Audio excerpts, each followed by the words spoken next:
تو جب یہ ایک بار سورسز کھل کے سامنے آئیں گی تو پھر آبویسلی کہانی بھی آگے بڑھے گی. یہ ہو رہا ہے ایک طرف. دوسری جانب D G I S P R کی پریس کانفرنس ہوئی ہے, اس کے اندر انہوں نے دوبارہ افغانستان کے اوپر کو دھمکیاں بھی دی ہیں, اور افغانستان کی جو طالبان حکومت ہے اس کو بھی انہوں نے کہا ہے کہ جی ان کا کوئی بیسس نہیں ہے. اس کے ساتھ ساتھ ایک تو جی جی آئی ایس پی آر کی کانفرنس ہوئی جو میں آپ کو تصویر دکھا رہا ہوں, اسی دن اسحاق ڈار نے بھی ایک پریس کانفرنس کی ہے جس کے اندر انہوں نے ڈائریکٹلی, جی ہاں ڈائریکٹلی الزام لگایا ہے قطر کے اوپر. کیا الزام لگایا قطر کے اوپر سنیں. اگر ہم انڈیا کو اللہ تعالیٰ کے فضل و کرم سے ایک سبق سکھا سکتے ہیں تو یہ تو مسئلہ کوئی نہیں ہے. اور یہ شاید اس طرح بات جا رہی تھی, جب یہ مسئلہ شروع ہوا ہے تو یہ بات جا رہی تھی. قطر ایسا ملک ہے کہ جو مجھے آورلی اس وقت رابطہ کر رہا تھا ان کا وزارت خارجہ, کیونکہ ان کے وزیر اعظم خود وزیر خارجہ ہے اور ان کو اسسٹ کرتا ہے اسٹیٹ فارن منسٹر. وہ میرے ساتھ ریگولرلی رابطے میں تھے ایوری آور, اور ان کو پتہ چل گیا تھا کہ ہم کنیٹک شاید ایکشن لینے والے. انہوں نے یہ ریکویسٹ کیا لیکن پھر وہاں گئے, کچھ بھی نہیں نکلا قطر سے. تو ہم تو تیار تھے, ہم تو کائنیٹک آپریشنز کرنے کے لیے افغانستان میں تیار تھے, لیکن قطر کے کہنے پہ ہم نے اپنی بندوقیں نیچے کر دی. یہ کہہ رہے ہیں اسحاق ڈار. اسحاق ڈار قطر گئے بھی تھے, آپ کو یاد ہوگا, وہاں پہ ان کو ایک سافٹ بال انٹرویو بھی کیا تھا ان کا الجزیرہ نے, جہاں پہ کوئی بھی کرٹیکل سوال نہیں پوچھے تھے. اب ان کے اوپر تنقید کی جا رہی ہے کہ جی قطر کا مسئلہ ہے, یہ قطر ہے جس نے ہمارے ہاتھ روک لیے, ہمارے پاؤں باندھ دیے. ہم تو بالکل یعنی قطر کا سائز دیکھیں آپ, ہاں صحیح ہے ان کے پاس بہت ڈپلومیٹک پاور ہے, اکنامک پاور ہاؤس ہے قطر, مگر پہلے آپ خود ہی گئے, اور پھر جب بات نہیں بنی ترکی بھی گیا, بات نہیں بنی, اب آ کے آپ کہہ رہے ہیں یار کہ انگور کھٹے تھے. بھائی ایسی حرکتیں ہی کیوں کیا آپ نے؟ اپنے آپ کو آپ نے کیوں جا کے ڈال دیا ان کے مرضی کے اوپر کہ یار ہم تو بے بس ہیں, ہم تو اپنا مسئلہ خود ہی حل نہیں کر سکتے, تو پلیز آپ انٹروین کر کے آپ ہمارے مسئلے حل کریں. ایسے لوگوں کا جو اپنے لوگوں کے دوست نہیں ہوتے, جو اپنے لوگوں کے ساتھ زیادتی کرتے ہیں نا, ان کا کوئی اور بھی دوست نہیں ہوتا. اور یہی بات ہم آپ کو سمجھانے کی کوشش کر رہے ہیں پچھلے کئی سال سے کہ جو آپ کی حرکتیں ہیں, آپ دنیا میں کہیں بھی اپنا منہ دکھانے کے لائق نہیں رہیں گے. بھکاری تو ویسے ہی آپ کو دنیا سمجھتی ہے, اور اسپیشلی اسحاق ڈار کو, کیونکہ مجھے یاد ہے 90s کی دہائی کے اندر یہ کٹورا اپنا لے کے پہنچ جاتے تھے کسی بھی اکنامک سمٹ کے اندر اور دیگر ممالک کے اندر کے پیسے دے بھر دے جھولی میری یہاں. اور اس کے اندر قطر نے بھی آپ کو بہت پیسے دیے ہیں. قطر نے پرسنلی ان کے ساتھ شریف خاندان کو کتنا بینیفٹ دیا ہے. وہ کون تھے؟ سیف الرحمان صاحب تھے نا, نیب کے. مجیب الرحمان اور سیف الرحمان. مجیب الرحمان تو پی سی بی چیئرمین بھی لگا ہوا تھا ایک زمانے میں. ان کے آپ جا کے دیکھیں بلڈنگ جو قطر میں کھڑی کی ہوئی ہیں انہوں نے. اور بھی رشتہ داریوں کی افواہیں ہیں شریف خاندان اور قطری رائل خاندان کے درمیان. اور اب اتنی حرام خوری, یہ تو زیادتی ہے. اوروں کو جو حرام خور کہتے ہیں وہ قطریوں کے لیے خود ہی حرام خور بن گئے. لیٹر بھی تو آیا تھا نا, یاد ہے نا آپ کو, کہ یار یہ پیسے کہاں سے آئے تھے؟ وہ فلائٹ کے لنڈن میں جو آپ نے کیا تھا, تو وہ قطریوں سے ایک لیٹر بھی آپ نے لکھوایا تھا, یاد ہوگا آپ کو شاید. تو اتنے احسان کرنے کے بعد آپ نے احسان فراموشی کر دی قطر کی. اسحاق ڈار صاحب آپ نے اتنا بھی نہیں سوچا؟ لیٹرز کے بارے میں, اپنے خاندانی تعلقات کے بارے میں تھوڑا سوچ لیتے. مگر سوچ تو کہاں. یعنی آپ اللیجیٹمیٹلی آپ بیٹھے ہوں قبضہ کر کے, کسی اور کی بندوق کے بلبوتے پہ آپ اپنا اقتدار چمکا رہے ہوں. اپنی سیاست تو آپ نے چمکانی تھی جو چمکا لی, اب آپ اقتدار کے مزے لے رہے ہیں پرائیویٹ فلائٹس کے اوپر, برادرلی کنٹریز, یہ وہ. اور یہ آپ کی حقیقت ہے, یہ آپ کا حال ہے کہ احسان فراموشی بھی. تو قطری اب آپ کو کیا, آپ کے خیال سے وہ آپ کو پھول کے ہار چڑھائیں گے جب آپ اگلی بار جائیں گے؟ وہ بھی دیکھ رہے ہیں کہ یار یہ لوگ منافقت کر رہے ہیں, یہ تو ہاں ان کے اوپر اٹیک ہو رہے ہیں پاکستان کی سوورنٹی پہ, مگر جس طریقے سے آپ نے ڈیل کیا ہے اپنے لوگوں کے ساتھ, آپ نے جو ڈیل کیا ہے, تو کون آپ کو اپنا آپ کی مدد کرے گا؟ کس کے پاس اپنی جھولی, آپ کٹورا جو ہے آپ کا بھیک کا وہ لے کے جائیں گے آپ؟ کسک مگر یہ تو آگے کی سوچ ہے نا. ابھی تو قطر کے اوپر یار قطر کے سے ہم نے ہمارا جو پورا پلان تھا نا وہ بس یار چوپٹ ہو گیا. ہم نے مارنا تھا جا کے. ہم نے تو کیا باتیں سنو اپنی تم اسحاق ڈار. حالت اپنی تم دیکھو. معیشت کا تم نے کیا بیڑا گھر کر دیا ہے. وہی بیڑا گھر جو تم نے معیشت کا کیا وہ پاکستان کی فارن پالیسی کا بھی کیا. سیریسلی یہ ان کا سٹینڈرڈ ہے. یہ ان کا مائنڈ سیٹ ہے کہ جو آپ کے ساتھ آپ کو مدد بھی کرنے کی کوشش کر رہا ہے, کہتے ہیں نہیں جو غلطی ہوئی ہے ان کی وجہ سے ہوئی ہے, یہ ہماری مدد کیوں کر رہے تھے. خیر ہم بات کر رہے ہیں پاکستان کی خارجہ پالیسی کی اور اس کے اندر جو یہ ناکامی پہ ناکامی آ رہی ہے اس کے اوپر. مگر اندر کے بھی حالات جو ہیں وہ اتنے کوئی خاص نہیں ہے. ایک یہ سٹیٹمنٹ آیا ہے, آپ دیکھ سکتے ہیں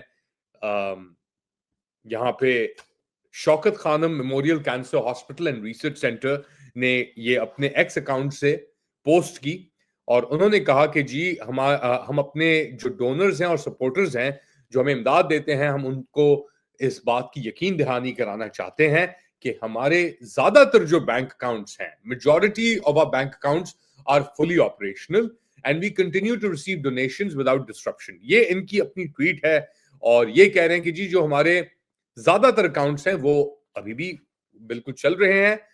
کچھ ہمارے چھوٹے نمبر کے اکاؤنٹ جو ہیں ان کے اوپر ریسٹرکشنز ڈال دی گئی ہیں اور ہم کام کر رہے ہیں, کوشش کر رہے ہیں کہ یہ جو ریسٹرکشنز ہیں, پابندیاں ہیں, یہ جلد از جلد اٹھا لی جائیں اور ہم امید رکھتے ہیں کہ یہ پابندیاں جلد از جلد اٹھا لی جائیں گی.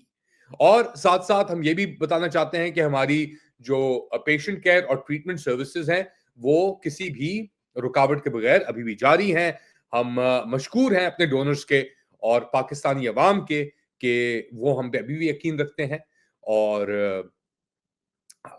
جو 75% ہمارے پیشنٹس ہیں شوکت خانم میموریل کینسر ہاسپٹل کے, وہ کسی بھی فیس یا کسی بھی پیسے دیے بغیر اپنا علاج مفت کراتے ہیں شوکت خانم میموریل ہاسپٹل میں. یہ ان کی اپنی ٹویٹس ہیں اور یہ کیوں آئی, کیونکہ کچھ اکاؤنٹس شوکت خانم میموریل کینسر ہاسپٹل کے ان کو بند یا ریسٹرکٹ کر دیا گیا تھا, ٹیمپرریلی آپ کہہ لیں, شاید انشاءاللہ بلاک کر دیا گیا تھا, کیونکہ اس کینسر ہاسپٹل کے بورڈ کے اوپر علیمہ خان ہے اور وہ کیا کر رہی ہیں, وہ اپنے بھائی سے رابطہ کرنا چاہ رہی ہیں, ان کو چھڑوانا چاہ رہی ہیں. وہ بھائی جس نے یہ شوکت خانم میموریل کینسر ہاسپٹل بنایا تھا اور جس نے لاکھوں پاکستانیوں کی زندگیوں کے اندر ایک مثبت اور بہتر تبدیلی وہ لے کے آئے. یہ حال ہے آپ کے ملک کا. اوروں کو کیا روئیں, قطر کو کیا روئیں, جا کے اپنے حال تو اپنی حرکتیں تو دیکھ لو, اندر اپنے گریبان میں جا کے تو دیکھ لو ایک بار کہ کیا تم کر رہے ہو, کیا تم نے کر دیا ہے, کیا کرنا چاہ رہے ہیں آپ لوگ. کیا پتا ہے آپ کو, نہ آپ کے پاس انویسٹمنٹ, نہ آپ کے پاس سفارتی کوئی دکھانے کے لیے, ہر کسی سے آپ لڑے ہوئے ہیں, ملک کے اندر بھی ملک کے باہر بھی. ننگے ہو کے اپنا سینہ یوں کر کے آپ کہتے ہیں کہ میں بیسٹ ہوں, سب سے عظیم ترین ہوں, مجھے اپنی زندگی کے اندر اور لائف ٹائم مجھے استثنا یعنی امیونٹی ملی ہوئی ہے, bestest of the best, field marshal like no other. یہ نظام قطری کیا ہنسیں گے آپ کے اوپر, خود ہی ہنسی آتی ہے ہمیں تو, اور رونا بھی ساتھ ساتھ آتا ہے. آپ لوگوں کو آتا ہے رونا یہ حالات دیکھ کر, ایک ایسے ملک کے جہاں پہ بڑے ذہین لوگ بھی موجود ہیں, جہاں پہ شوکت خانم میموریل کینسر ہاسپٹل جیسے ادارے بھی موجود ہیں. شرمندگی تو ہوتی ہے, مگر اب افسوس کے ساتھ ساتھ تھوڑی ہنسی بھی آتی ہے, اور رسوا تو بخیر پہلے ہی ہو چکے ہیں. آپ لوگ کیا سمجھتے ہیں بتائیں مجھے کامنٹ سیکشن میں. Do like, subscribe and share this content. تھوڑی دیر بعد دوبارہ حاضر ہوں گا اپڈیٹ کے ساتھ, تب تک کے لیے ٹیک کیئر.